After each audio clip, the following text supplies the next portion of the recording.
Here, man, I'm so pumped that you're here this evening. We're in the middle of a series called Everything is Fine, and it's a little bit tongue-in-cheek. Have you ever been not fine? Anybody in the room? Great, awesome. I'm not fine right now, can I be honest? I'm like, a little bit. All right, so we're going to bring it in, and I'm going to practice what I preach today, okay? I'm really pumped that you're here.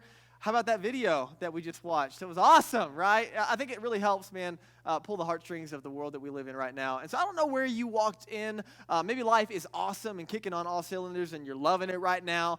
Maybe you have minor anxiety over small things. Maybe you have a huge amount of anxiety over some big stuff happening in your life. Maybe there's some really heavy things that are honestly crushing you. I don't know where you walked in, but the odds are, whether you're a follower of Jesus in the room or not, you walked in with something. Or you know someone who has something. And so, man, this series has been super, super helpful for me, and I hope it's going to be encouraging to you. You can check out all of our messages online, catch the intro last week. It was super helpful for me. The ironic thing about this conversation that we've been in was when we planned this series back in the summer, kind of knowing we were going into the holiday season and knowing this was going to be a little tougher time for some people, this was a series in my mind that we were planning for other people. Like, hey, this will be helpful for people. And then God was like, / it's actually for you, you sucker. So for me, like as we prepped this series, it was really just an idea of a need I thought was coming, and I didn't really know that it was going to be for me in my heart. And so it's been really meaningful to me in the process. Hey, before we get into this, I have a little bit of house cleaning to do. I want to show you a picture real fast of some of the kids that we support. So these are just some of the kids that we support through our feeding center in the Philippines. We have some friends out there who have this feeding center going, who are feeding kids that don't have access to healthy meals throughout the week and the weekend. And so every week, listen, if you are a part of the City Church family and you give regularly, you are a huge part of what helps us support this feeding center every month. So can we give it up for the radical generosity in the room of so many people? Man, I just want to say a huge thank you for helping us do that. One of our values is radical generosity, and the reason we embrace that is because God is radically generous. And so this is not just with our resources and our money, it's with our time and our energy. And so I just want to say thank you if you're part of this family and you give regularly, because you help us consistently support these kids. And I want you to know, I got an email earlier this week where some crazy stuff is happening and they had some unexpected expenses. And so they just reached out and said, hey, we just want to say thank you because we know we can count on you guys to be consistent in helping us continue to feed these kids. And so I want you to know how big of a deal it is and how pivotal our monthly support is.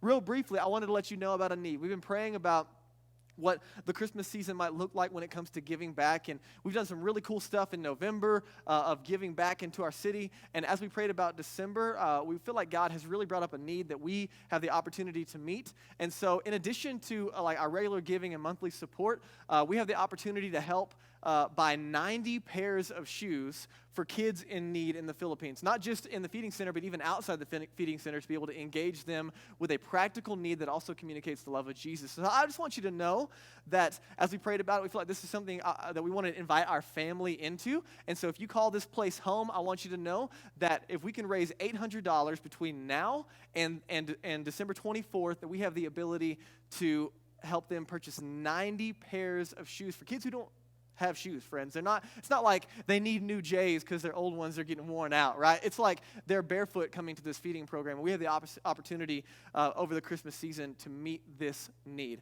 And so I want to invite you into it. This is not an obligation conversation. This is an opportunity conversation. I want you to pray about, hey, God, what do you want me to do? My family, we're praying about it personally. Hey, God, what do we do? If it's $5, way to go. If it's $20, way to go. That's not important. You just pray about how to be a part of meeting this need, and we'll celebrate it as the weeks go on.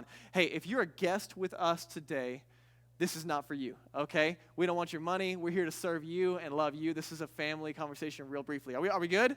Okay? Very, very good. If you have questions about how to give, most of our giving happens online. But also, if you turn around, just go ahead and awkwardly turn around and look at these two signs in the back of the room. There's these giant things that say, yes, that goes here. That's where everything you think needs to go somewhere goes, okay? That's really that simple. And so there are actually envelopes back there if you'd like to give through cash or check. You can give online, however you'd like to do that, to help us raise $800 to have as just a Christmas gift for these kids that we are serving over the holiday season. Are we good? All right, let's transition back. Everything is not okay, but we're going to pretend like it is, right? Because we live that Instagram life. Biggest battles in your life. I don't know what you walked in with, but most of the time, the biggest battles in our life are the ones that people can't see. Would you agree?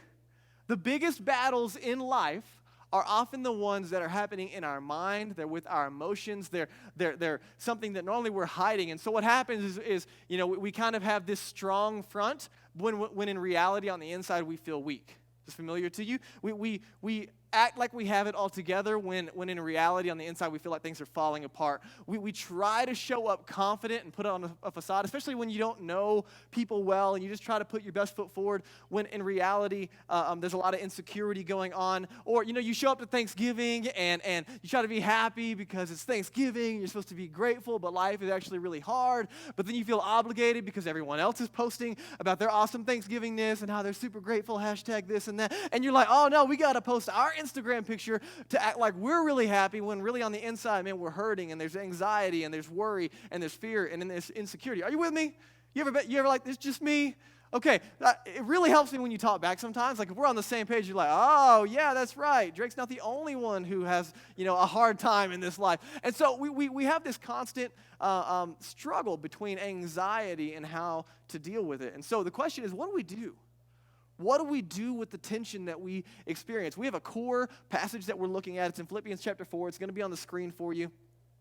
And this is written by a guy named Paul. Now, Paul's a really unique guy. He was not a Christian. He was actually trying to shut down the Christian movement. He was killing Christians. He was doing everything he could to stop the Jesus movement, meets Jesus, becomes a Christian, and starts telling everybody he can about Jesus, starts planting churches all over the place, and becomes a Jesus freak. One of his goals was to get to Rome, a really influential city in their geographical area at the time, so they could continue to have influence in telling people about Jesus and starting churches. And in Philippians chapter 4, as he writes what we're about to read, in this context, he actually made it to Rome. Like, way to go, Paul. That's awesome. The problem is he made it to Rome in chains, okay? So he's actually in prison in Rome as he writes this letter. He's chained to a Roman guard. And so just, I don't know what you walked in with, what kind of anxiety you feel and weight, but for Paul, he's in prison, and quite frankly, he doesn't know if he's going to make it out alive. Okay, so I don't know what kind of anxiety you walked in with, but I think Paul could relate with us of feeling a level of pressure. And here's what he writes, given his circumstances. He says, "Rejoice in the Lord always. I say it again, rejoice." Like, come on, dude, you're that guy?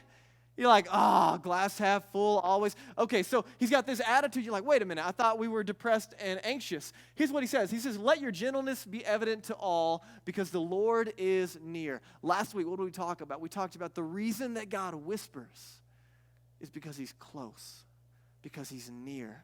And we go on, and he says, "Do not be anxious about anything." Does that make anybody feel better? You're like, I'm already better. That's great. Thank you so much. We can leave now. Let's go home. Let's pray. Let's get out of here. No, here's what he does. He says, "Don't be anxious about anything, but in every situation, by prayer and petition, with thanksgiving, present your requests to God," or make your needs known to God. "And the peace of God," we just sang a song, "Peace Be Still," has a lot to do with this verse. The peace of God, which transcends or passes all understanding, will guard your hearts and your minds in Christ Jesus. So, I don't know where you walked in. I don't know where you are on your spiritual journey. If you're a follower of Jesus, you're a new follower of Jesus, you're kind of trying to figure out what you believe. Maybe you've been following Jesus for a minute, and so you're kind of fleshing this thing out. But maybe you could ask yourself, just as you sit there, like where's my peace level? Like how at peace am I in this moment, in this season, with everything going on? And so last week, we talked about just the encouragement that God is close, that he is near, that he's present, and that he cares. This week, we're going to press into what do we do in the middle of anxiety? And Paul is encouraging us to pray. And so let me ask you this question. What is anxiety? Just think about it. What is anxiety? It's complicated, right?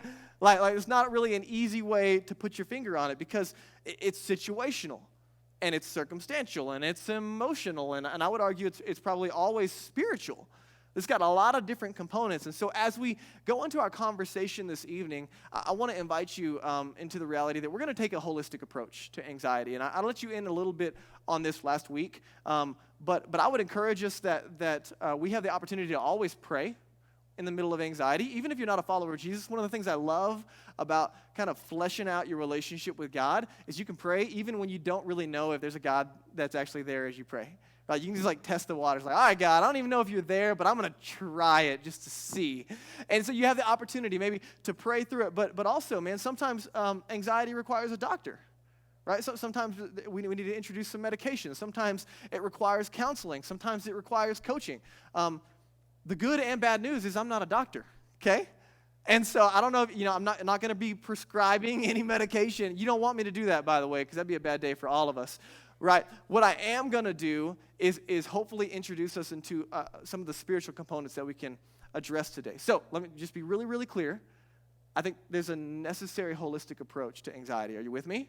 But today we're going to focus on the spiritual side of this conversation. Okay, are we on the same page? Okay, so have you ever been driving and you had that little check engine light pop up on your dash, right? Anybody ever get super mad at your car when that happens, right? Especially when you don't know what happens and everything still seems fine, but there's this check engine light and you're like, is there anything really wrong? What is the check engine light? It's not the problem, right?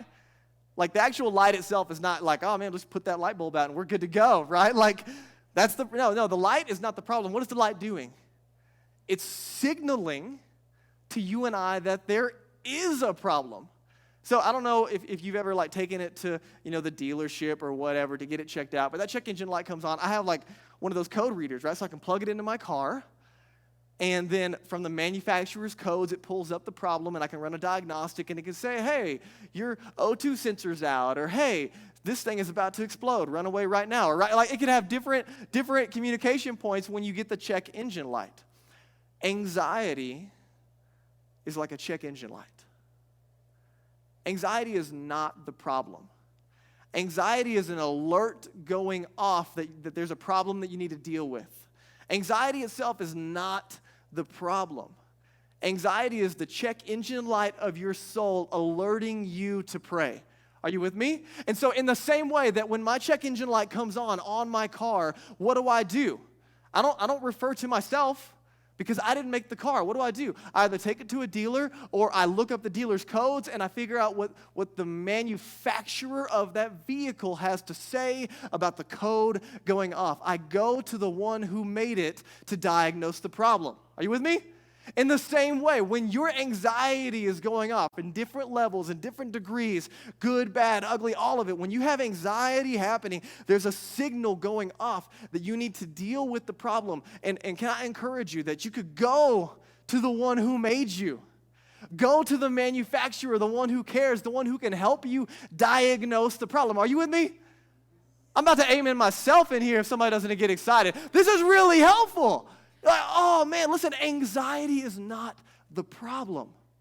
I think this is where we get stuck. We try to get unanxious, and the more we think about not being anxious, we get more anxious, and we get stuck when there is an alert happening that we have an opportunity to pray. Let me encourage you with this. If it is big enough to worry about, it's big enough to pray about. If it is on your mind, friends, let me tell you, it's on God's heart. He cares. Which is why Paul is pressing in and encouraging us to pray. And so what are you worried about? What'd you walk in with? What's on your radar? Maybe it's your health or the health of another friend or family member, or maybe it's aging parents, or maybe it's finances, or maybe it's kids, or it's parenting, or maybe it's relationships. Maybe it's current relationships or future relationships, or wanting a relationship, or unhealthy relationships, or maybe it's your future, or maybe it's a career choice, or maybe it's after college or in college and degrees, right? What is it that you walked in with that you're anxious about? Maybe it's feelings of loneliness in the season of holidays and family time. Maybe it's fear of the unknown. What's heavy on you and your heart? Paul says, whatever that is, whatever you can put your finger on, whatever's letting that light bulb go off, you should pray about it. And you're like, sweet. Now, if you're like me, that sounds really, really good, but it's not always super practical because you're like, so what does that actually look like? Like, how do you pray? Like, if you're like me, you ever been like, all right, so what are the rules to prayer? Like, do I have to talk to God in like a really formal, like King James English accent, like, oh, Holy Father, God, and like got to start making up all these like super superfluous words, and you just like get a thesaurus out, and you're just trying to, all right, God, how do I really impress you with this prayer? If you were here a couple of weeks ago, there's a sermon I preached called Pray for Yourself. It was in the middle of a series that we did right before this, and I told you the story of how before I met Jesus, I didn't know how to pray. And it was absolutely embarrassing and hilarious to share that story with you because I didn't really know the rules to prayer. And so I would just kind of do a little bit of everything to make sure I got all of my, X's marked. Like, hey, God, if you didn't hear this way, we're going to try it this way. And so maybe you're in this process and you're like, okay, let's say I want to give God a shot with this anxiety thing. Let's say I want to give it a shot and pray. What does that look like? Well, like, what are the rules? Let me encourage you with this. You don't have to formally talk to a relational God. Can I say it again? You don't have to formally, sir, madam, suit and tie, show up. You don't have to formally talk to a relational God. Jesus over and over again invites us into the reality that God is like a good dad who loves us. He's like a good father. And regardless of whether you've had a good dad or a bad dad or an absent dad on this planet, you probably can put together some pieces of what a good dad looks like or what a good dad should look like in this life. How much more could God be a good dad who loves us? And so what Paul says here, what does he say? He says, present your requests to God right before verse 7, or let your needs be known. So you probably, if we sat down, you make a list, like you probably have a few needs that you could make known, yes? Or hopefully like right now you could be like, all right, I need this and this and this. Paul's saying, let your needs be known. Now, I don't know if you have kids, but my kids are 2 and 4. Well, they'll be 2 and 4 in this month, actually. Holy moly. So they'll be 2 and 4. And each kid is unique. Like each kid knows that I love them, and each kid lets their needs be known in their own unique way. Are you with me? Like there's not a formal, like they don't have to fill out a piece of paper and set up an appointment and, hey, Dad, I need to meet with you about, and like present a PO and all these different things to formally come meet with me, right? They each have their own unique personalities and their own unique way of coming to Dad to let their needs be known. And can I just tell you, my 2 and 4-year-old, they have no problem letting their needs be known, okay? And it's really cool because Grayson in this season, he's really talking a lot, thinking a lot, understanding a lot more. And so here's how he approaches me. Hey, Dad, I was thinking, he always introduces it. This is hilarious. He like reasons with me. Hey, Dad, I was thinking, or, hey, Dad, I have an idea. What that always means is he's about to tell me something he wants to do, but he's presenting it as an idea that I should get on board with and agree with. It's hilarious. He's like, hey, Dad, what if, I had an idea. Like, what if we both split a cookie? I'm like, you got it, dude. Yeah, you totally got me, right? Or like, hey, Dad, I got an idea. What if we what if we watch the Monsters movie together? I'm like, okay, fine, whatever you want. And then Asher is 2, and he's like saying one words a lot, but right now his big thing is Daddy, and he like no reserve, Daddy, Daddy. And most of the time he comes up. I won't do that to you. I was about to grab your face and show you what he does, but he'll come up to me, grab my face, and say, Daddy. Like straight up, get my attention, Daddy! And he is so persistent at getting my attention. It actually shows me how much I don't pay attention. But every time he does it, I'm like, oh, and it's so sweet, and I love it, and I'm like, okay, man. And I don't even know what he wants yet, but the answer is yes, right? Like, that's how I am. And so I don't know what it is, but I love it when my kids get my attention, and they do it in their own unique way. Does this make sense to you? So when it comes to prayer, what I'm trying to tell you is you can talk to God however you want. Like that there's permission and liberty in your relationship with God. Jesus gave his life on the cross, was buried, and rose again. And because of Jesus and his sacrifice, when we trust him, we are made spiritually alive and adopted into the family of God. And we're all unique individual kids. And we can go to Dad like he made us. And so for you, you might like to sing. You might like to write. I think, Maddie, we talked about it. You like type it out on the computer, right? Send God some emails, right? You might like to scream and yell. Like, you might be one of those really excited people, or you might just be angry all the time, and like maybe you genuinely need to yell at God. Can I just tell you, listen, like, even if you got a problem with God today, like he can handle what you're going to dish out. Like maybe you're here and you got some doubts and you got some fears and you got some frustrations and you got some what ifs and where were you gods and you got some of that stuff. Can I just tell you he's big enough to handle that? Like, he's not intimidated by your doubts or your fears. He's not worried like, oh no, like they're going to disqualify my existence, right? Like, he's totally there and present and happy to walk with you through your fears and frustrations and anxiety. No matter where you are, you can take your needs to God. For me, honestly, I've been trying to figure that out. Like, sometimes it's I go on a walk and I talk to God. Sometimes it's journaling, because my brain is too distracted, and sometimes it's silent, and sometimes it's out loud, and sometimes it's with other people. But anxiety is the signal going off in our life that we need to pray. Something's going on that we need to take to the God who cares about us. We can go to the one who loves us and created us, and he can help us diagnose the problem. Are you with me?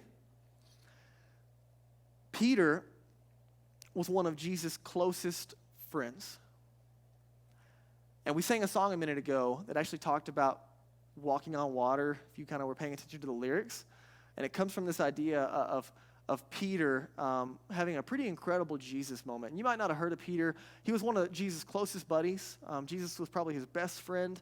And I think Peter probably struggled with a lot of anxiety and control issues if you read the story of Jesus and their interactions. And Peter wrote this in 1 Peter chapter 5. I want to show you what he wrote about anxiety as we talk about prayer, okay? He says, humble yourselves, therefore, under God's mighty hand, that he might lift you up in due time. Cast all of your anxiety on him because he cares for you. Now, if anyone understood this, it would have been Peter. Because Peter failed Jesus multiple times. Peter had some serious foot and mouth syndrome and control issues. Peter denied Jesus publicly when he was being crucified. Peter saw Jesus give his life willingly in his place for his sin. Peter saw Jesus buried, doubted that he would ever come back, and then saw Jesus alive again 3 days later. And so when he writes, hey, you can cast all of your anxiety on him because he cares for you, Peter has in his mind the most incredible act of love that humanity has ever experienced, and that was his best friend Jesus hanging on a cross to bring all of humanity back in a relationship with God. And he says with confidence, he cares for you. And notice he doesn't qualify this conversation. He doesn't say only the big things, only the spiritual things, only the things that you think other people should care about, only the things that you think would be a church or Bible answer. He just simply says, whatever it is, whatever your need might be, you can cast it on him because he cares for you. Let me tell you a little bit about my anxiety. I shared a little bit last week, and I've been trying to figure this out. I'm not normally one prone to anxiety, but lately it's been more prevalent in my life.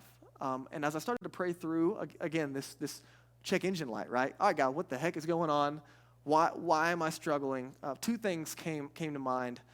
Number one was the process of starting this church. If you didn't know, City Church started right before Easter of this year, and it's been awesome, amazing. God is doing amazing things, but it's also been a lot. And for me, one of the reasons I've been experiencing anxiety is because of the lack of control that goes into this. Like literally, I have no control over anything that I do, and everything I'm trying to do requires God to supernaturally show up. And he invites me into that, but then I can't make it happen on my own. You see the tension in my heart? I'm like, wait a minute, so I'm supposed to do something I can't do? And so I had this control issue and trying to figure out how to make this thing happen and see lives change and make a difference in our city and blah, change the world and woohoo, right? And it sounds great on paper until I realize I'm not in control. And so one of the reasons I've been experiencing anxiety is because the incredible amount of encounters I've had with my inability to control anything. Make sense? Probably been there. Number two, the anxiety I'm experiencing is over being a good dad. My kids are young, and I'm watching them grow and develop, and I'm trying to be present and trying to be attentive. But I have this fear of failure. And it's not only unique to my kids, but I'm experiencing it more than I've ever experienced. watching them now trying to control things, but then recognizing, okay, what about when they're 10 and 12 and 15 and 16? And I look back at me and my past. How do I protect them from those things? And how do I help them here? And how do I, and so there's this effort of control and there's this fear of failure that's going on in my mind. And those two things are causing a lot of anxiety for me. And in the process, God has been leading me on a journey of genuinely learning how to pray through this. And part of it was kind of out of desperation. Like there's a couple points where I was like, I don't know what else to do. As I'm processing through, all right, God, what do I do with this? And so I don't know what it is for you. For me, I'm learning how to pray. I'm learning how to take this thing to God, and I'm also getting help. I'm getting coaching and having people walk through this with me. Part of this conversation is learning to really pray in a lot of areas. And so, like earlier this week, we were having a conversation about like how do we learn to pray and build a culture. And we have staff meetings every week, and we were like, all right, so like we got to be on time, and we got to be like instrumental in our timing.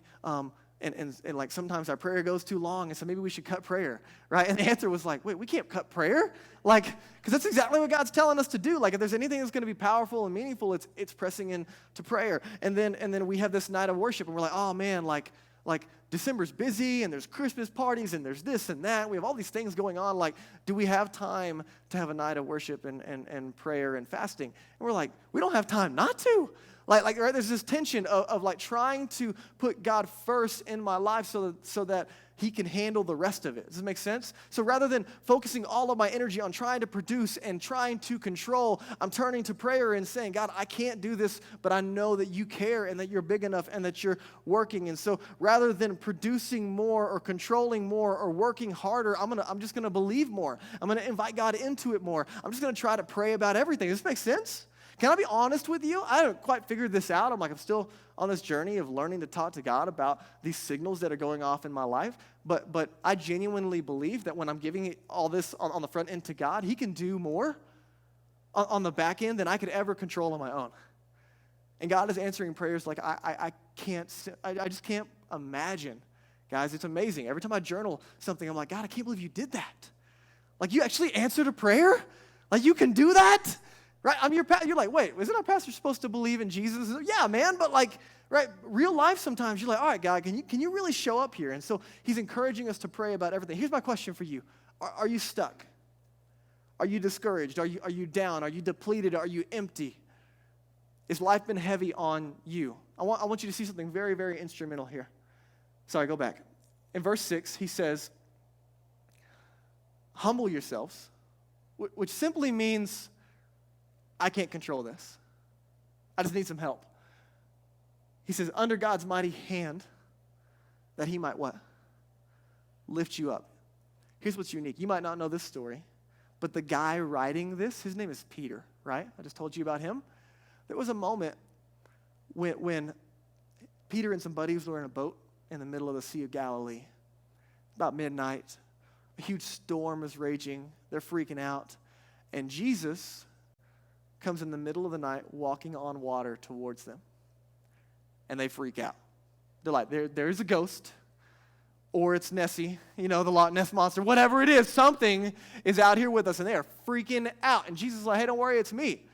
Right? And all 12 dudes are in the boat freaking out. And Jesus is walking on water. And you might have sounded, this is crazy. It's totally crazy, okay? There's a lot of crazy stuff in the story of Jesus. But he is walking on water towards them. And Peter, which I have no idea what compels him to do this, but he's like, hey, Jesus, if it's really you, then tell me to come to you. Right? Like, who does that? Right? Like, oh, yeah, that sounds like a great idea. No. So Peter just leg over the boat. He steps out of the boat onto the waves. And the dude starts walking on water.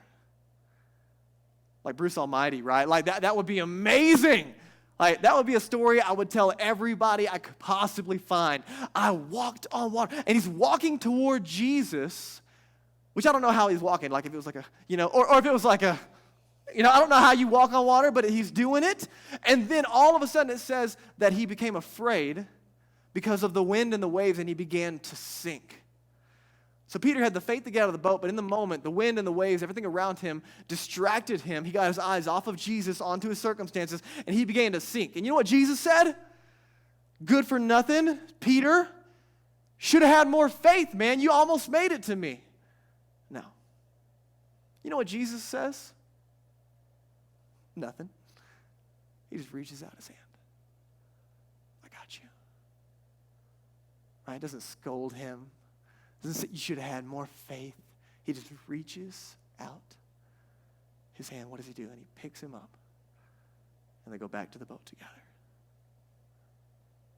In that moment, right, when Peter says, hey, his hand, humble yourself, reach out for help, and his hand will lift you up because he cares for you.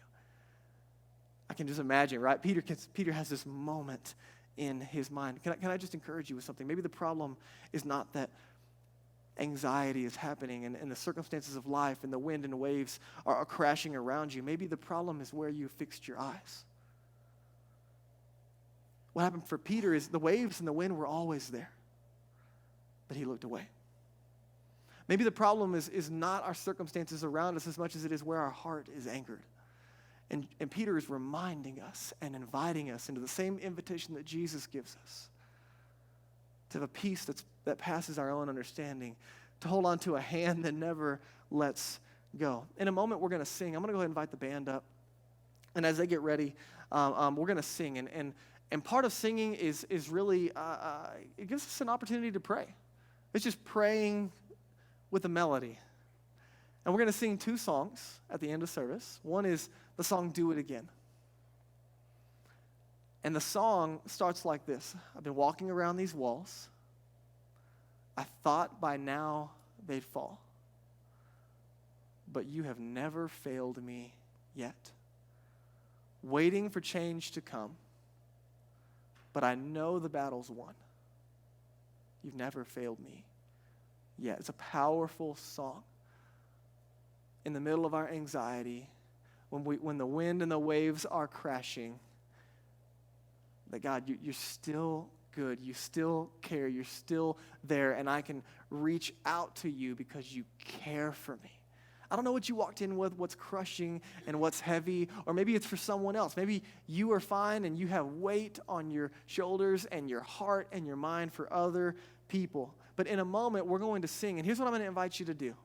Maybe right now, if you just help me a little bit, can you just flip your hands up on your legs, just kind of in a posture of surrender? In a moment, we're going to sing, and I'm going to invite you. I'm not going to make you do this, but I'm going to invite you to lift your hands as we sing. And what happens? When you lift your hands, what does this signal? It signals help. Help me! Right? Like seriously, one of my favorite prayers is help! Like, you can just, it's hey, help me. Right? Or what is the symbol? It symbol's receiving. God, whatever you have for me, I trust you. What does it signal? It signals surrender. It signals victory. Right? Rocky. Da-na-na. Right, you with me? Okay, all right. So, in a minute, I'm going to invite you to do something that might be out of your comfort zone. As we sing Do It Again,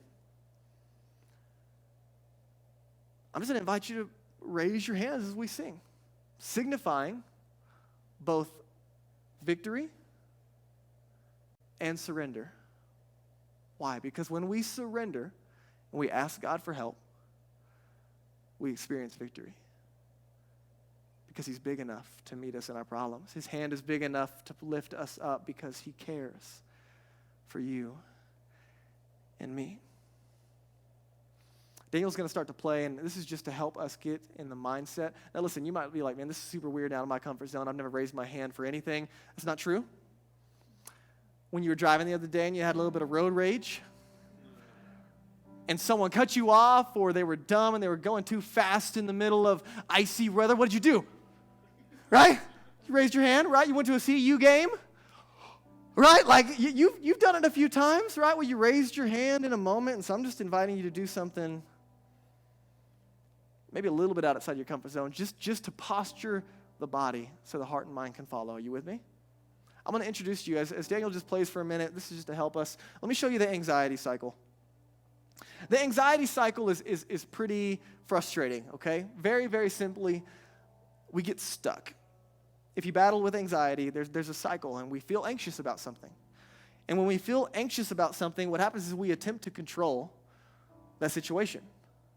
So we go from anxious to attempting to control. I'm going to fix them. I'm going to do this. I'm going to change this. I'm going to work harder. I'm going to. And every time we experience anxiety, we try to step in and control the situation. The problem is, most of the time, we can't control the situation. We can't fix the situation. So then what happens? There's fear of losing control because you can't control, and all of a sudden it's not working. And so then fear of losing control creeps in. And then what happens? You attempt to control again because you're anxious and you're frustrated. You're like, oh, I'm trying to control and it's not working, so I'm going to try to control again. And then what happens? I feel more anxious. Well, this is a dumb cycle, right? And you're like, well, that doesn't help. No, it doesn't help. So what are we going to do about it? We're going to break the cycle. Can I encourage you? We break the cycle by recognizing this truth. You and I, you don't always have the power to control, but you always have the power to surrender. You and I don't always have the power to control and to fix it and to make it better, but we always have the power to surrender. Medicine can't always fix it. Counseling can't always fix it. New circumstances and new relationships can't always fix it. More effort from myself can't always fix it, but I can always take it to the God who cares for me. Humble yourselves. Ask for help under the mighty hand of God, because he will lift you up, because he cares for you. Don't be anxious about anything, but in everything, make your needs known to God. And the peace of God that passes all understanding. Notice it's not your peace. It's not the world's peace. The world doesn't give you this peace. It's God's peace. If the world doesn't give it, the world can't take it away. Are you with me? The peace of God that passes all understanding will guard your hearts and minds. Peter tells us to cast. He was a fisherman. He knew exactly what it meant to cast a net. And so in a minute, we're going to have an opportunity to sing, and we're going to raise our hands even though it's a little bit uncomfortable and not worry about anybody else in the room. And what we're doing is we're casting, we're tossing, we're throwing, we're releasing, we're letting go of the things that are heavy that we can't control and asking God for help. And what that means is when I cast it, I don't take it back in 5 minutes and say, hey, God, thanks for handing that for just a second. I'm going to hold on to it. No, it means I'm letting it go, and I'm asking you for help. Why? Because he cares. He cares. And so what are you anxious about, friends? Can I just encourage you? Would you give it to God? Even if you don't know where God is in this picture, would you just say, God, I don't know where you are, but if you could meet me here, if you could help me in this, I believe God's going to show up in a really, really big way, and I believe we're going to receive the promise of the peace of God. You and I don't always have the ability to control, but we always have the ability to surrender. Will you bow your heads with me so I can pray? Just as you bow your heads and close your eyes, this is a moment for you to reflect personally on what God is doing in your heart and mind. And man, maybe there's a burden that is way bigger than this moment on your heart and mind, things that are out of your control.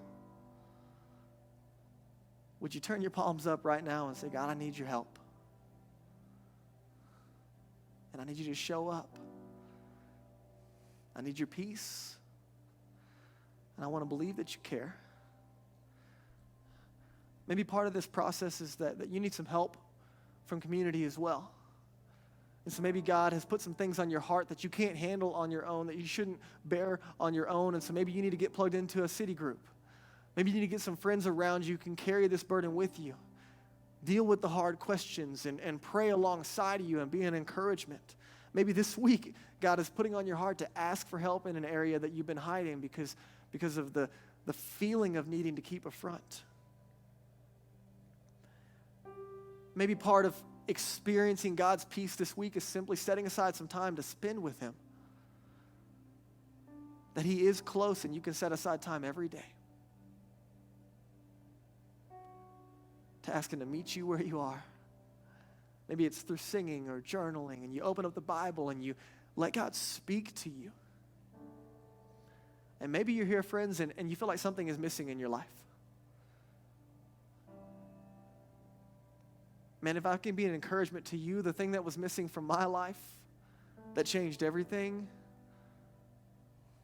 wasn't a thing at all. His name was Jesus.